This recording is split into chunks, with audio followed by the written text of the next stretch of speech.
नमस्कार, स्वागत है आपका जस्ट इंडिया में और मैं हूं आपके साथ मुस्कान। रुक करेंगे उन तमाम खबरों का जिनका सरोकार है आपसे। खबरों के प्रायोजक हैं आरोग्य मास्क लगाएं, कोरोना से सुरक्षित रहें। Oscar super speciality hospital and trauma centre, रंज किया showroom in Rohtak and Bahadurgarh. Showroom पर आएं, टेस्ट ड्राइव लें और गाड़ी बुक कराएं। देश भर में केंद्र सरकार द्वारा जारी 3 कृषि अध्यादेशों के खिलाफ आज कांग्रेस का डेलीगेशन नेता प्रतिपक्ष भूपेंद्र सिंह हुड्डा की अगुवाई में राज्यपाल से मिलने पहुंचा। कांग्रेस डेलीगेशन ने राजभवन में राज्यपाल से मुलाकात की। कृषि अध्यादेशों को लेकर विधानसभा का विशेष सत्र बुलाने की मांग की गई। साथ ही कांग्रेसी विधायकों ने किसानों के समर्थन में राष्ट्रपति के नाम ज्ञापन भी सौंपा। ज्ञापन सौंपने के बाद नेता प्रतिपक्ष ने पत्रकारों से बातचीत करते समय कहा कि मंडी से बाहर बिकने वाली फसलों का क्या होगा। उन्होंने केंद्र सरकार से सवाल करते हुए कहा कि मंडी के बाहर एमएसपी मिलने का भरोसा अगर सरकार देती है तो ये कृषि अध्यादेश पास हो सकते हैं। वहीं प्रदेश सरकार को चेतावनी देते हुए उन्होंने कहा कि किसान अपने हकों की लड़ाई लड़ना बेहद अच्छे तरीके से जानता है। सरकार किसानों को गुमराह करने की कोशिश ना करे। देश भर में प्रधानमंत्री नरेंद्र मोदी के जन्मदिन पर सांसद अरविंद शर्मा ने बहादुरगढ़ के सेक्टर 6 में स्थित सामुदायिक केंद्र में आयोजित कार्यक्रम में शिरकत की। कार्यक्रम में सांसद ने लोगों को संबोधित करते हुए कहा कि प्रधानमंत्री नरेंद्र मोदी के कुशल नेतृत्व में देश लगातार आगे बढ़ रहा है। उन्होंने कहा कि कोरोना संक्रमण से निपटने के लिए केंद्र सरकार ने समय पर उचित प्रबंधों से देश के हालात सामान्य हो रहे हैं, लेकिन अभी खतरा टला नहीं है। साथ ही उन्होंने केंद्र सरकार द्वारा कृषि क्षेत्र में लागू किए जा रहे 3 अध्यादेशों को भी प्रभावी कदम बताया और कहा कि इससे हर वर्ग को फायदा होगा और किसान की आर्थिक स्थिति मजबूत होगी। इस अवसर पर सांसद ने सैनीपुरा में कपड़े के थैले वितरित किए और लोगों को प्लास्टिक से होने वाले दुष्परिणाम के बारे में अवगत करवाया। वहीं महम से बीजेपी नेता शमशेर खड़करा ने वाल्मीकि बस्ती में लोगों के साथ पीएम मोदी का जन्मोत्सव मनाया। इस अवसर पर खड़करा ने लोगों में लड्डू बांटकर खुशी मनाई। वहीं मोदी को हाँ प्लास्टिक को ना अभियान के तहत लोगों को कपड़े के थैले भी बांटे और लोगों से प्लास्टिक का उपयोग न करने की अपील भी की। उन्होंने कहा कि प्रधानमंत्री ने अपनी मजबूत निर्णय क्षमता के चलते 3 तलाक जैसी कुप्रथा खत्म करने के साथ धारा 370 और 35 से हटाकर देश को एक सूत्र में पिरोया और हर देशवासी का मस्तक गर्व से ऊंचा किया है। आज पूरे विश्व में भारत का डंका बज रहा है। उन्होंने कहा कि नरेंद्र मोदी ने प्रधानमंत्री के पद को जन सेवा का माध्यम बनाया है। भारत में कोरोना का कोहराम लगातार जारी है, जहां नेता, डॉक्टर, पुलिस समेत कई विभागों में भी कोरोना तेजी से पैर पसार रहा है। देश में 52 लाख से ज्यादा लोग कोरोना की चपेट में आ चुके हैं और 84,000 से ज्यादा की इस समय मौत भी हो चुकी है। मंत्रालय के आंकड़ों के मुताबिक देश में 41 लाख से ज्यादा लोग इस महामारी को मात भी दे चुके हैं। वहीं 10 लाख केस फिलहाल एक्टिव हैं, जिनका इलाज चल रहा है। हरियाणा की बात करें तो हरियाणा में कोरोना संक्रमितों का आंकड़ा भले ही 1 लाख से ज्यादा हो चुका है, लेकिन इसका संक्रमण 6 जिलों में सबसे ज्यादा बना हुआ है। 57% मरीज फरीदाबाद, गुरुग्राम, सोनीपत, अंबाला, पानीपत और करनाल से मिले हैं। यहाँ 6,000 से लेकर करीब 17,000 तक केस हैं। अब तक कुल 1,04,754 संक्रमितों में से इन 6 जिलों में ही 49,923 केस मिले हैं। 1,140 में से 619 यानी 54% से ज़्यादा मौतें भी यहीं हुई हैं। फिलहाल 48% सक्रिय मरीज भी इन्हीं जिलों में हैं। इधर गुरुवार को रेवाड़ी विधायक चिरंजीव राव, एमडीयू के वीसी प्रोफेसर राजवीर सिंह समेत 2,332 नए मरीज मिले हैं। 27 लोगों की इस दौरान मौत हुई है। यमुनानगर में 4, करनाल, जींद, कैथल में 3-3, फरीदाबाद, सिरसा, हिसार, रोहतक, अंबाला में 2-2, पंचकुला, झज्जर, नूंह, फतेहाबाद में 1-1 मरीज की मौत हुई है। एक दिन में रिकॉर्ड 2,753 मरीज ठीक होकर घर लौट चुके हैं और अब ठीक होने वालों का आंकड़ा 81,000 से 690 हो गया है। अभी भी 21,924 सक्रिय मरीज हैं। इनमें से 374 की हालत गंभीर है। रोहतक के नटबोल्ट कारोबार की धमक भारतीय सेना के साथ साथ अमेरिकी की सेना और नासा में भी देखने को मिल रही है। रोहतक की एरो फास्टनर प्राइवेट लिमिटेड और अमेरिका की कंपनी के बीच करार है, जिसके चलते नटबोल्ट की आपूर्ति की जा रही है। एरो फास्टनर के एमडी जसमीर लाठर से उनकी इस उपलब्धि पर खास बातचीत हुई। आइए इस रिपोर्ट में देखिए। भारतीय सेना के साथ साथ अमेरिकी सेना के हथियारों में नटबोल्ट लगाने का मौका आपको कैसे मिला? शर्मा जी, जब भी हमने किसी कस्टमर पे गए, देखा कि भाई हमारी टेक्नोलॉजी और विदेश की टेक्नोलॉजी चाहे वो अमेरिका की है, यूरोप की है, इजराइल की है या रशिया की है, वो हमेशा बताते हैं कि भाई उनकी टेक्नोलॉजी अच्छी है। तो हमने पूरा रिसर्च किया, हम अपने देश की सेना को, अपने देश की DRDO या बाकी जितनी संस्थाएं हैं, उनको हम अपना योगदान कैसे दे सकते हैं आगे बढ़ाने में, टेक्निकल ग्राउंड पे भी और अवेलेबिलिटी पे भी। तो हमने देखा कि भी नई नई टेक्नोलॉजी को हम कैसे इंडिया में बना सकते हैं और फिर उनको देश को दे सकते हैं। हमें एक कंपनी मिली जो कुछ पेटेंट उसने किए हुए हैं, स्पेशल फास्टनर हैं, नट बोल्ट्स हैं उनके, जो वो अपने अमेरिका की सेना में देते हैं। उनसे हमने एक करार किया कि भाई हम उनके तभी बनाएंगे इंडिया में जब हमें इस बात की इजाज़त वो दें कि वो नट बोल्ट हम अपनी भारतीय सेना को भी दे सकते हैं। उन्होंने इस बात के लिए एग्री किया और तब हमने वो करार किया कि भाई हम वो इंडिया में बनाएंगे, पहले अपनी देश की सेना को देंगे, उसके बाद हम अमेरिका की सेना को। मिसाइल, सैटेलाइट जैसे महत्वपूर्ण हथियारों में आपके बोल्ट यूज हो रहे हैं, ऐसी क्या खासियत है इनमें? जी देखिए, हर आदमी का, हर बिजनेस का एक माइंडसेट होता है कि भाई उनको क्या काम करना है, किसके लिए काम करना है। शुरू से जब से हमने ये काम शुरू किया, सबसे पहले तो मैं आपको ये एक चीज़ बता दूं कि भाई डिफेंस और एरोस्पेस के खासकर फास्टनर का काम करने के लिए अगर आप सिर्फ बिजनेस पॉइंट ऑफ व्यू से इसको देखेंगे तो आप काम नहीं कर पाएंगे।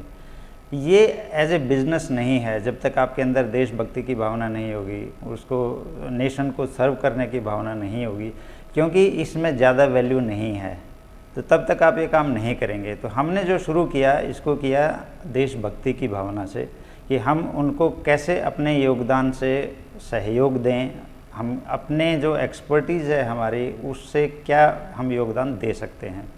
उसके लिए हमने मशीनें बनवाई स्पेशल, उसके लिए जो हमने टीम तैयार करी उसकी साइकोलॉजी भी वैसी है कि हमें सिर्फ क्वालिटी का काम करना है। उसके लिए शुरू में जो ज़रूरत थी, हमने रॉ मटेरियल इंपोर्ट किया, हमने मशीनें इंपोर्ट की, हमने ट्रेनिंग दी। ट्रेनिंग के लिए तो बाहर नहीं गए, यहाँ हमने ट्रेनिंग दी उनको कि भाई हम कैसे फास्टनर वो उस क्वालिटी का बना सकते हैं। और सबसे बड़ा योगदान हमारे कस्टमर्स का भी रहा इसमें, उन्होंने आके हमारी टीम को ट्रेनिंग दी। इसरो से एक टीम आई जिसने हमें ट्रेनिंग दी कि भी कैसे बनाना है, क्या उनकी क्वालिटी रिक्वायरमेंट्स हैं। हथियारों में आपका हुनर काम करता है, ये हुनर कहाँ और कैसे मिला आपको? जी देखिए, हुनर जो है वो टीम का है। मेरा हुनर है उस टीम को मैनेज करना, उस टीम को लीड करना। मैंने कभी भी अपनी ज़िंदगी में एज ए बॉस काम नहीं किया, एज ए लीडर काम किया। कोशिश की कि भाई मैं खुद जा कर के अपनी टीम को ट्रेन करें, उनकी साइकोलॉजी को हम इम्प्रूव करें कि हमें कैसे प्रोडक्ट डिलीवर करना है, क्वालिटी डिलीवर करनी है। लेकिन अल्टीमेटली एक बार अगर टीम को जो डाउन द लाइन काम कर रहे हैं उनको अगर ये बात समझ आ जाए। डॉक्टर साहब, मेरा कहने का मतलब ये है कि आपको ये हुनर कहाँ से मिला और कैसे आपके दिमाग में आया? इतनी बड़ी मतलब एक अचीवमेंट है आपकी सेना के लिए हथियार बनाने का। जी देखिए, एक बार मैं किस्सा सुनाता हूँ आपको। एक कस्टमर के पास मैं गया था, उन्होंने बताया कि एक केमिकल के लिए उनके हेलीकॉप्टर नहीं उड़ पा रहे क्योंकि उस विंग के ऊपर एक केमिकल लगना है, और उन्होंने रशिया में वो ऑर्डर किया हुआ था। पिछले 1 साल से उनको केमिकल नहीं मिला था।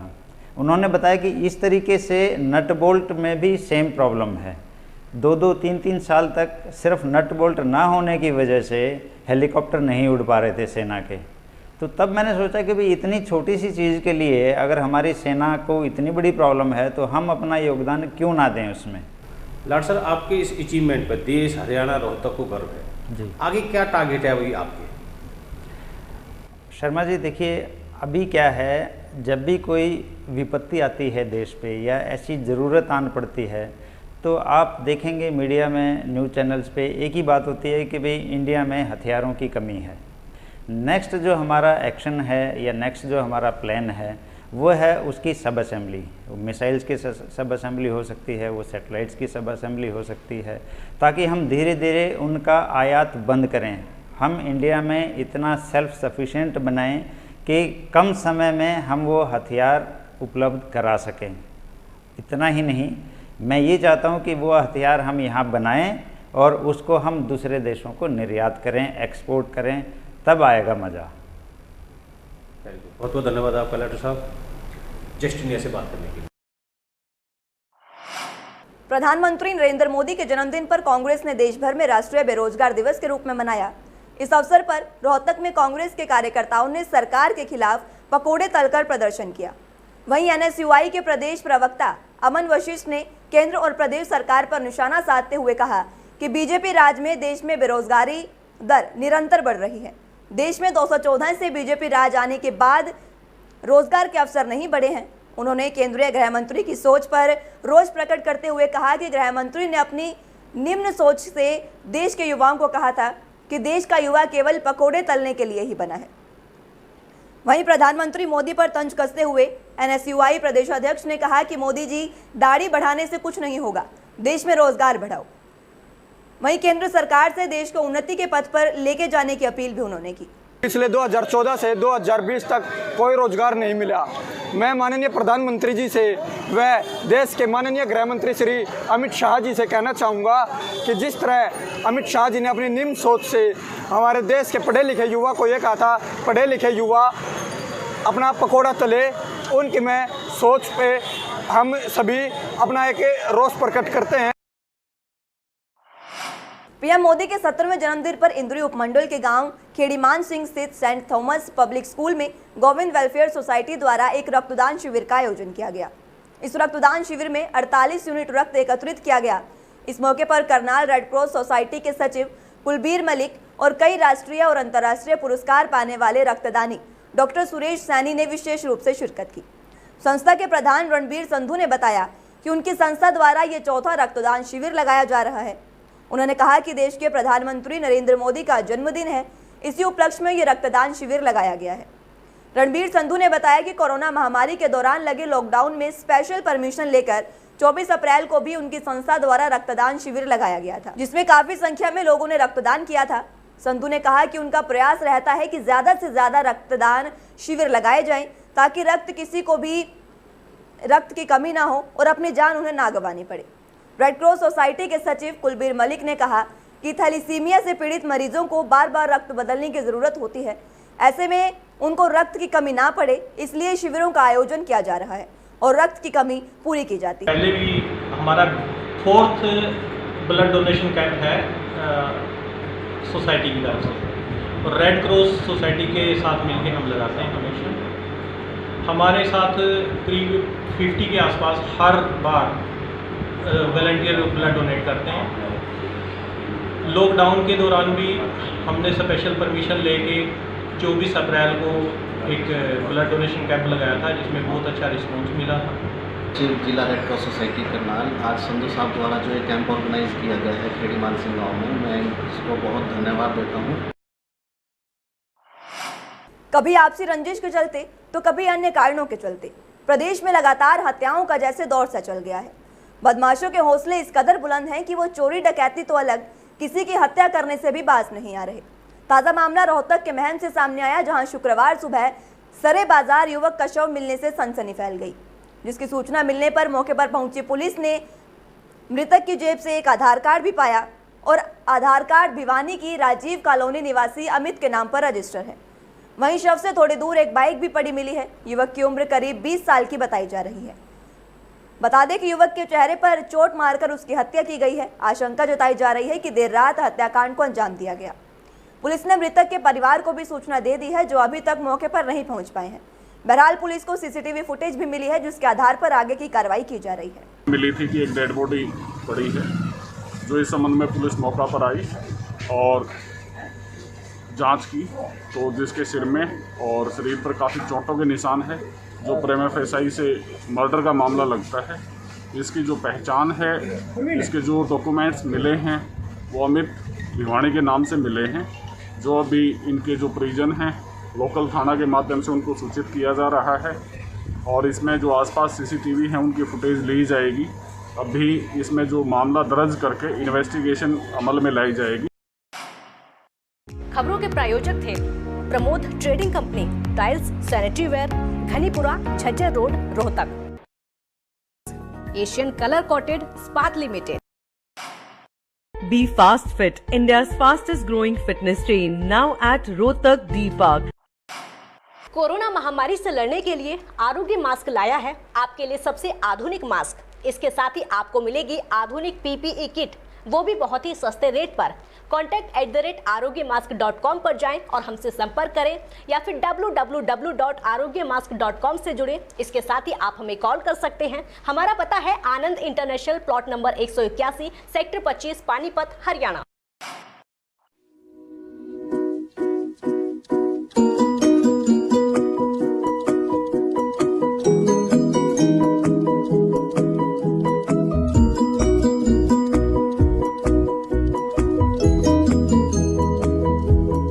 मेडिफिल इंटरनेशनल, 7 शीतल कॉम्प्लेक्स, सुभाष नगर, रोहतक।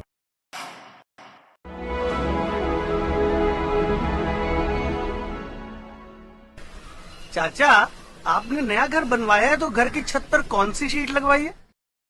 बेटा, मैंने अपने घर की छत पर एशियन शीट लगवाई है, क्योंकि वो कभी न मिटने वाले ओरिजिनल निशान की चादरें हैं। साथ में ISI का चिन्ह, 5 साल की वारंटी के साथ साथ पैसों का सही मूल्य देने वाली वही इकलौती शीट्स हैं। क्योंकि नाम नहीं, पहचान जरूरी है। फिलहाल के लिए इतना ही। जुड़े रहिए जस्ट इंडिया के साथ। नमस्कार।